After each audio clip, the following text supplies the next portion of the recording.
Well, I'm joined in the studio by Sancha Alasia, the national spokesperson for Endometriosis UK. Thanks so much for coming in to talk to us about what is a huge issue for so many families, women, their loved ones as well, impacted by this.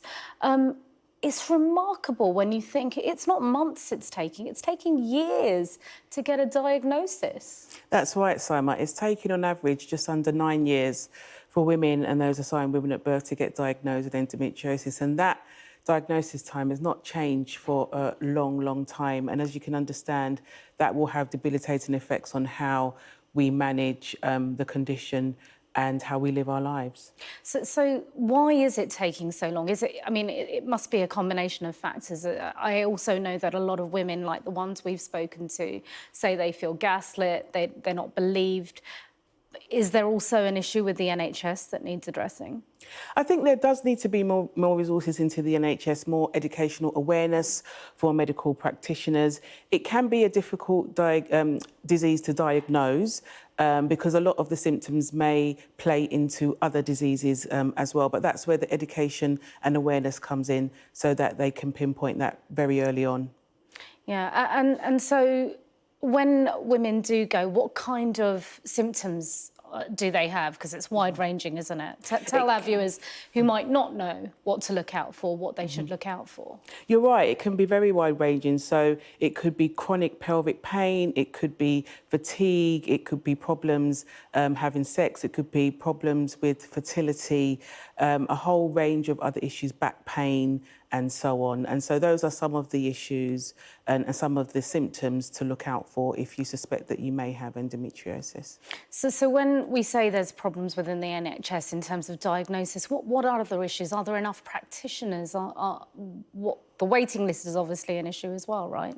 I think the waiting list is a big issue at the moment because there are about 600,000 women waiting for gynae operations at the moment, and that's the biggest specialism for women waiting at the moment. And that has obviously increased since the pandemic as well. And so women are waiting even longer now to be seen, to be diagnosed and to be treated. So does that mean you need more staff? Like, what are you going to ask? So I tell you what, look, we've got an election, right? We've got a potential new government coming in. If you could tell them what you wanted, what do you want to see change to really shift this for 600,000 women across the UK? There are 4 things that the charity would like an incoming government to do. So the first is to work to reduce that diagnostic time from just under 9 years to a year by 2030.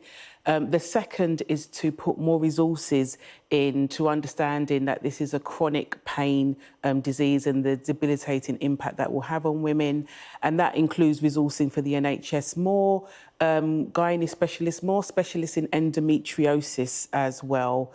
Also, we would like that commitment for mandatory menstrual wellbeing in schools to be actually put out and actually put through because that's not fully operational yet. And the final thing is to have more research into endometriosis, more research into what some of the treatments could be, and there's currently no cure either. So more research into those options so that we can have hope for the future. Yeah, they sound like such simple things, don't they, that could have such a huge impact. I mean, taking it from, when you just say it out loud, from 9 years of waiting for a diagnosis to 1 year, it's just remarkable. Look, you mentioned there implementing commitments on compulsory menstrual wellbeing education in schools, which to me seems remarkable that's not being given.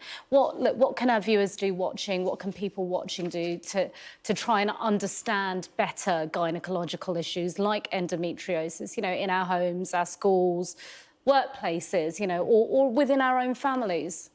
I think everybody can be more aware of the condition by reading up about it and finding out more about how it affects women. There may be someone in the workplace or someone in your family or a friend that suffers from it, and understanding more about how it impacts their daily lives can mean that you can reach out.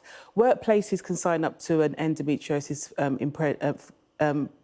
employers-friendly scheme Really? that the charity have as well, and that will ensure that they have commitments to doing things in the workplace to raise awareness, but making sure they've got policies, practices and procedures in place to support women with endometriosis, so they're not stigmatised and that they can be themselves and feel free to talk about their condition and how it impacts them without any stigma. Right, so that's interesting. So there is information out there. People can just go on to Endometriosis UK and implement it in the workplace or in their home. Absolutely, it's ready to go now, and the charity is more than happy to support workplaces who want to find out more about the scheme and how they can implement it in their own workplaces. Oh, okay, Sanchia Alasia from from the Endometriosis UK campaign. You. Thanks so much for coming in to talk to us about this. Thank you. Thank you, Simon.